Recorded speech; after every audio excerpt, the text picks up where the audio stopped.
La teoría nos marca y nos establece de que los agentes económicos somos racionales. Eso es uno de los principios que establece la microeconomía. Influyen netamente que distintos grupos de la sociedad puedan tomar decisiones individuales que conlleven a que sean muchas de ellas globales. Dentro del tema estructural del problema que hoy en día vive la economía nacional, pues está el déficit fiscal. El actual escenario de la economía es bastante complejo, y esto implica además que desde el Estado y desde los hacedores de políticas públicas se tomen medidas de ajuste.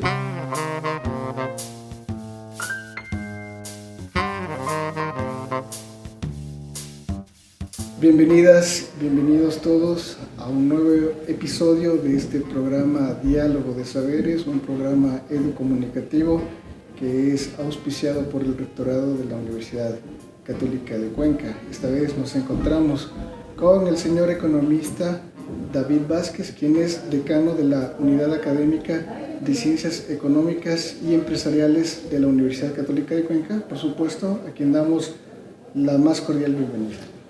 Doctor Sebastián, un gusto estar acá dentro de este importante programa. Feliz de poder participar en esta interesante charla. Muy amable, señor decano. Para empezar, un poco quisiéramos conocer cuál es su trayectoria académica y también su trayectoria profesional. Por supuesto, bueno, a inicios la carrera de grado, realicé la carrera de Economía en la Universidad de Cuenca. Posterior a ello, realicé una maestría en Economía en la Universidad Complutense de Madrid. Fui ganador de la matrícula de honor como mejor graduado de la promoción de dicha maestría y actualmente me encuentro cursando el tercer año de doctorado de Economía en la Universidad Complutense de Madrid. Dentro de mi currículum y de mi área profesional he podido ser ayudante de cátedra. Inicié en tercer año de la carrera de Economía con el tema de la docencia, la cual se ha vuelto mi pasión. Posterior a ello trabajé en Luxo Latam, una empresa del Grupo Colonial. Estuve a cargo de la gerencia financiera durante aproximadamente 2 años y posterior a ello incursioné mi carrera profesional, académica en la cátedra, acá en la Universidad Católica de Cuenca, en la carrera de Economía, en la cual me he desarrollado ya y desempeñado durante 3 años. Ocupé también el cargo de director del Centro de Educación Continua de esta casa de estudios y actualmente me encuentro asumiendo el decanato de esta unidad académica. Perfecto. Para entrar en el tema, en términos muy generales, ¿qué podemos entender por economía? Bueno, economía es una ciencia social que se encarga básicamente de administrar, en este caso, todos los recursos escasos que existen para poder satisfacer necesidades infinitas, llamémoslo así. Entonces es esa ciencia que busca administrar cada uno de estos recursos para poder dar y poder solventar las necesidades que existen en el mercado. Esta es una administración que tiene que ver también con un conocimiento racional, digamos, de esta administración, pero también tiene que ver últimamente con algunos factores que escapan a lo racional. Por supuesto, bueno, la teoría nos marca y nos establece de que los agentes económicos somos racionales. Eso es uno de los principios que establece la microeconomía.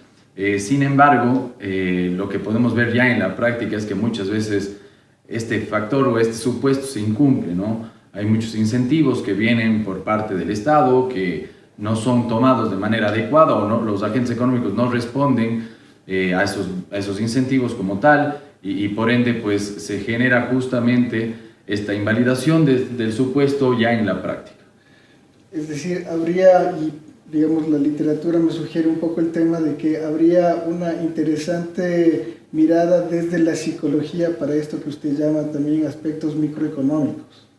Por supuesto, bueno, la microeconomía establece que los agentes económicos son racionales porque al final del día sus decisiones van a estar en función de ciertos factores que intuitivamente nosotros asumimos que van a ser cumplidos. Pero en la práctica realmente ya un factor psicológico, un factor de decisión, realmente puede cambiar en función de distintas realidades que puedan tener cada uno de los agentes económicos y sujetas por obvias razones a gustos y preferencias que pueden variar en cada uno de ellos. Ahora bien, ese supuesto que es muy interesante, por supuesto, todos somos individuales, pero en realidad también estamos, digamos, orientados de manera masiva, tanto por la publicidad, por los factores culturales, por los paradigmas que tenemos también mentales, y parecería que las decisiones que se van tomando, que parecerían individuales, en realidad resultan ser decisiones grupales, decisiones mucho más amplias, decisiones que involucran una gran cantidad de individuos. Por supuesto, bueno, las condiciones socioeconómicas, culturales, como bien usted lo menciona, influyen netamente que distintos grupos de la sociedad puedan tomar decisiones individuales que conlleven a que sean muchas de ellas globales. Esto es una particularidad porque cuando nosotros vamos de la microeconomía a la macroeconomía, nosotros decimos que, por ejemplo, la demanda agregada macroeconómica es la sumatoria horizontal de las demandas individuales. Y es así. Al final del día, los efectos globales que se pueden percibir en la macroeconomía son una suma, básicamente, de las decisiones individuales de los agentes. Y usted, como experto en macroeconomía, ¿cuáles serían, por ejemplo, esos hitos que están de alguna manera marcando la fisonomía de la economía local para empezar y luego nacional? Por supuesto, bueno, podemos ver el último indicador de inflación intermensual y podemos nosotros evaluar de que existe deflación. La deflación nos indica de que al final del día la demanda agregada, en este caso el consumo de los hogares, se está ralentizando de un mes a otro. Es decir, ¿por qué al final del día podrían bajar los precios? Y esto conlleva a un tema puntual, y es que la demanda agregada, la demanda global de la economía, se está contrayendo. ¿Sí? Caso contrario, no deberían bajar los precios. Nosotros siempre decimos en la macroeconomía que usualmente la inflación es una variable procíclica de la actividad económica, es decir, le sigue a cómo está el ciclo económico. Dentro del tema estructural del problema que hoy en día vive la economía nacional, pues está el déficit fiscal, y es notable esto, ¿no? Nosotros con ello referimos a que los gastos estatales son superiores a los ingresos que tiene el Estado, y esto en algún momento va a tener que estructurarse nuevamente, es decir, la economía va a tener que ajustarse el cinturón para volver a una senda de estabilidad que permita a su vez un crecimiento a largo plazo. Si uno revisa brevemente la historia desde que el Ecuador retornó a la democracia en 1979, la historia social, pero también la historia económica, siempre ha estado marcada por esta tendencia a la crisis, y en la actualidad digamos que se ve muchísimo más expuesta, evidente, con lo que usted afirma, pero realmente ¿cuáles son las alternativas si tenemos un escenario también de ralentización de la economía? ¿Cómo es posible que podamos seguir funcionando, ¿no? Por supuesto, bueno, el actual escenario de la economía es bastante complejo, y esto implica además que desde el Estado y desde los hacedores de políticas públicas se tomen medidas de ajuste, que no van a ser al final del día las medidas que pongan a la sociedad en un punto de felicidad, sino todo lo contrario. Es decir, medidas de ajuste va a involucrar a lo mejor mucha insatisfacción por parte de los individuos con respecto a las decisiones del Estado. Sin embargo, nosotros tenemos que considerar que dentro de los países, en este caso en vías de desarrollo como es el nuestro, muchas veces ¿sí? Nosotros no podemos soltar el tema económico de lo político. ¿Sí? Y esto es una problemática que lo vivimos acá en Sudamérica de manera particular. Hay varios ejemplos que habría como darse, pero en lo que respecta a Ecuador, las decisiones económicas lamentablemente están ligadas a un costo político. Entonces, ¿realmente el Estado está dispuesto a perder un costo político para tomar decisiones económicas correctas, como por ejemplo reducir los gastos del Estado en lo que refiere probablemente a temas de subsidios de combustibles? ¿Sí? Porque bueno, hay que considerar que el 70-75% del gasto público va a nómina de salud, educación y seguridad, cosa que es bastante complicado, en lo cual se pueda a lo mejor ajustar. Pero el tema de los subsidios, el subsidio es un distorsionador de la economía, que tendría que irse ajustando de cierta manera e irlo regularizando. Y por otro lado tenemos el tema de los ingresos. Los ingresos hoy en día son insuficientes. Entonces, ¿qué podemos hacer con ello? ¿Cierto? A lo mejor Ecuador tendría que ya plantearse dentro de la discusión en ajustes hacia el impuesto al valor agregado, ¿sí? Que es uno de los más bajos de la región. Entonces, entendemos que tocar cualquiera de los dos, tanto por el tema impositivo, el IVA, como el tema de los subsidios por el gasto, ¿sí? Va a conllevar un costo político enorme, que yo estimo que este gobierno de transición por 1 año y medio no va a estar dispuesto a perderlo, considerando de que van a haber luego en el corto plazo elecciones nuevamente. Y eso sin mencionar también los costos sociales que se van a expresar también en la calidad de vida de las personas digamos, en una economía, me corrige si me equivoco, donde el principal empleador es precisamente el Estado, ¿no? Sí, bueno, tenemos las MIPYMES. Las MIPYMES son, en este caso, quienes potencializan el tema del empleo a nivel nacional. Pero lo que sí tenemos acá como un condicionante importante es, y como un tema que hay que analizarlo, es cuál es la situación actual de la economía. Es decir, estamos en crecimiento, ¿cómo está? Y bueno, hay un desaceleramiento de la economía, ¿sí? Es decir, seguimos creciendo a tasas positivas, ¿sí? Pero de manera decreciente. Es decir, la economía cada año está creciendo, pero un poco menos que con respecto a los años pasados. Entonces, esto es un condicionante para poder tomar una política como la que yo le menciono, porque al final del día esto es una política fiscal contractiva. Es decir, al final del día hacer los ajustes va a ralentizar todavía más la economía. Sin embargo, si es que queremos mirar hacia el mediano o largo plazo, un crecimiento económico se consigue sí y solo sí con estabilidad fiscal. Porque en el punto en el cual nos encontramos actualmente, no existe liquidez por parte del Estado para cubrir deudas de corto plazo. Y a eso me imagino que habría que añadirle también la imposibilidad del manejo sobre la moneda, ¿no? Y por supuesto, claro que sí, nosotros al tener una dolarización, al final del día hemos perdido dos instrumentos de política económica, como son la política monetaria y por otro lado la política cambiaria. Sin embargo, ahí hay esos pros y esos contras de haber sido dolarizado, ¿no? Y dentro de la dolarización se estimaba o se estipula que una economía en la cual ingresa un tema de dolarización debería mantener un tema de sanidad fiscal y responsabilidad fiscal, que lamentablemente no lo hemos visto y que hace muchos años se ha ido abusando de esto, ¿sí? La pelota se ha ido pateando de un gobierno a otro, nadie ha querido hacer los ajustes correspondientes y hoy a quien nos va a tocar pagar, llamemos así, este ajuste va a ser a los ciudadanos, ¿sí? Porque nosotros vamos a ser quienes vayamos a tener que enfrentar obviamente los ajustes que tenga que hacer el Estado, pero conscientes, repito, de que esto es algo sumamente necesario y que ya no puede postergarse. Caso contrario, no vamos a poder nosotros acceder a créditos con multilaterales por el riesgo país que tenemos, por la historia en la cual vamos a organismos, nos piden que hagamos ajustes y que por ello nos den desembolsos y que nosotros no estemos haciendo absolutamente nada para corregir esta vía de déficit fiscal. Es decir, con la estructura del Estado siempre ha tenido un déficit, no solamente en lo económico, sino también en su forma de administración, que no necesariamente siempre ha sido la más eficiente o la más apropiada. Pero sigo insistiendo en los costos sociales que lo tiene, porque bueno, estamos en una región que se caracteriza por tener una gran expulsión de personas hacia el exterior, ¿no?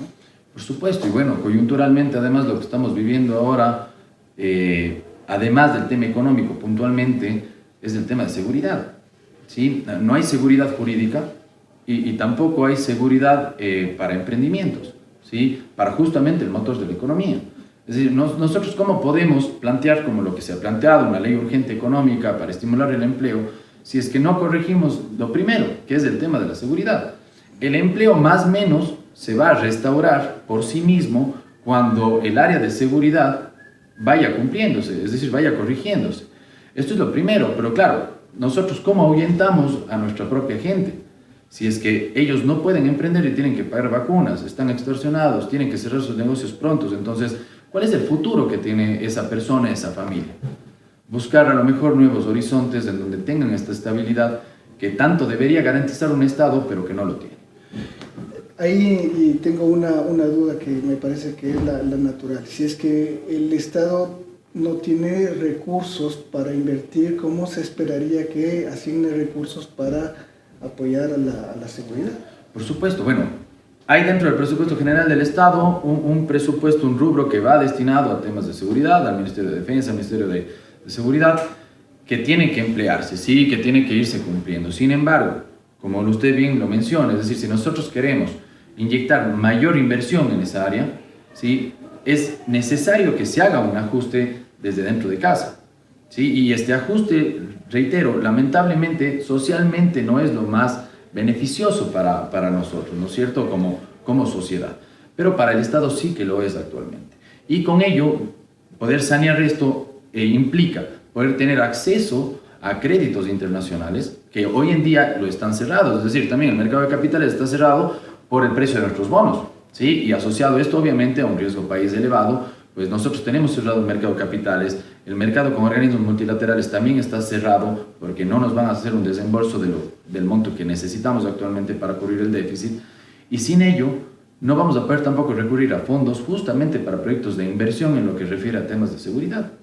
Entonces el Estado va a tener que jugar sus cartas en función de las prioridades que ellos vayan teniendo, ¿sí? Pero que lamentablemente van a estar sujetos a temas políticos y no realmente a necesidades que hoy en día tiene nuestro país.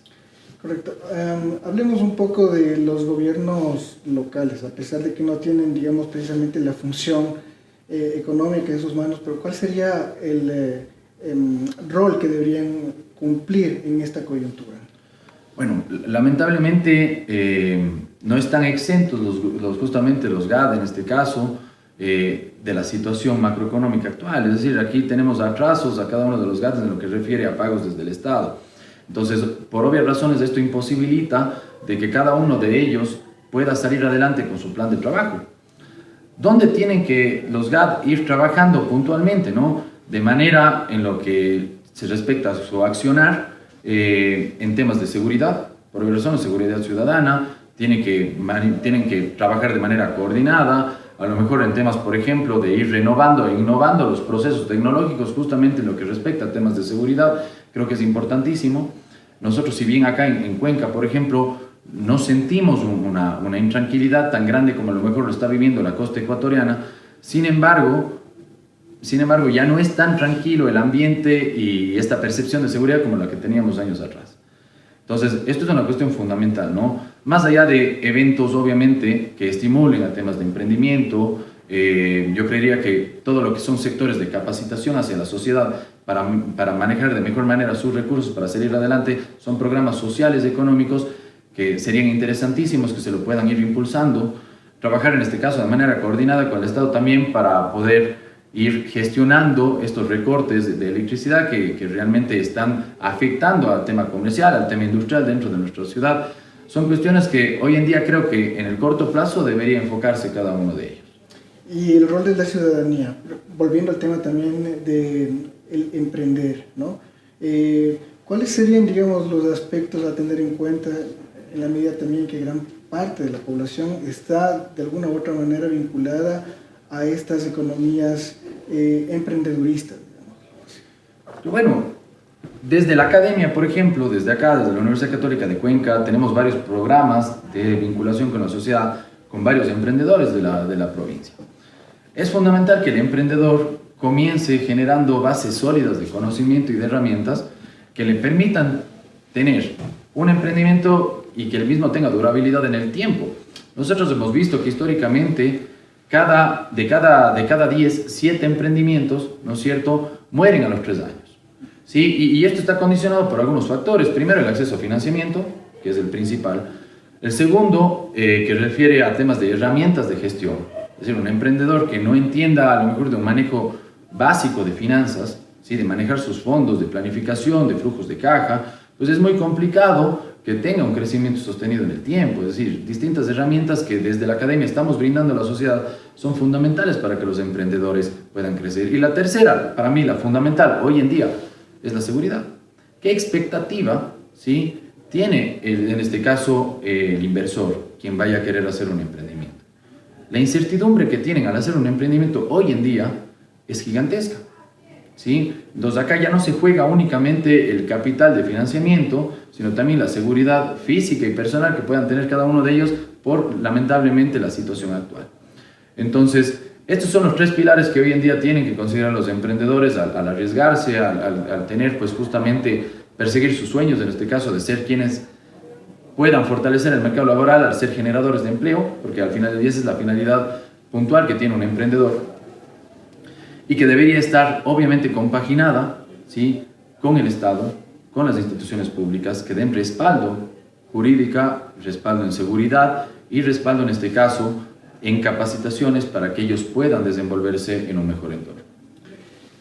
Estoy de acuerdo con eso, pero quisiera saber su opinión con respecto al tema de la seguridad. El fondo del tema de la seguridad es la paz, una sociedad de paz que permite el funcionamiento de un mercado, el funcionamiento de intercambios, el funcionamiento armónico, ¿no? de los intercambios, la democracia, ¿no? Ahí también tenemos, y la academia tiene una labor muy grande, que es, además de entregar las herramientas técnicas, generar también una cultura que permita precisamente esos relacionamientos. Por supuesto, nosotros desde la academia, lo que buscamos dentro de nuestra unidad académica, por ejemplo, en las 4 carreras que componen la misma, como es Economía, Administración de Empresas, Marketing, Inteligencia de Mercados y Contabilidad y Auditoría, es, si bien brindar las herramientas necesarias para que sean ellos los generadores de empleo en un futuro cercano, ¿sí? Es generar también un tema de cómo desde el campo social, ¿sí? Y con la articulación de todos los actores dentro de ellos, tenemos que llevar cada uno de ellos un tema de paz entre cada sector, valga la redundancia, para que los frutos de ese trabajo y los frutos de ese esfuerzo sean de beneficio para toda la sociedad. ¿Sí? Entonces es importantísimo hablar que siempre desde la economía, desde cada una de nuestras ramas, la articulación entre los distintos sectores es fundamental para que el desarrollo sea general y no sea específicamente por sectores puntuales. Estupendo. En su rol de decano, le quisiera preguntar un poco que nos cuente, ¿no? ¿Cuáles son, digamos, estas líneas que está desarrollando de cara al próximo ciclo, de cara también al próximo año? ¿Qué es lo que están ofertando? Desde la unidad académica tenemos ahora una distinta oferta académica en la cual propondremos y vamos a estar a disposición del público en nuevos horarios. ¿Sí? Las carreras tanto de Economía, Administración, Marketing y Contabilidad se ofertarán en horario matutino, ¿sí? Y Contabilidad y Administración de Empresas se ofertará en horario matutino y nocturno, dando la posibilidad que nuestros estudiantes puedan trabajar y seguir con su preparación académica profesional.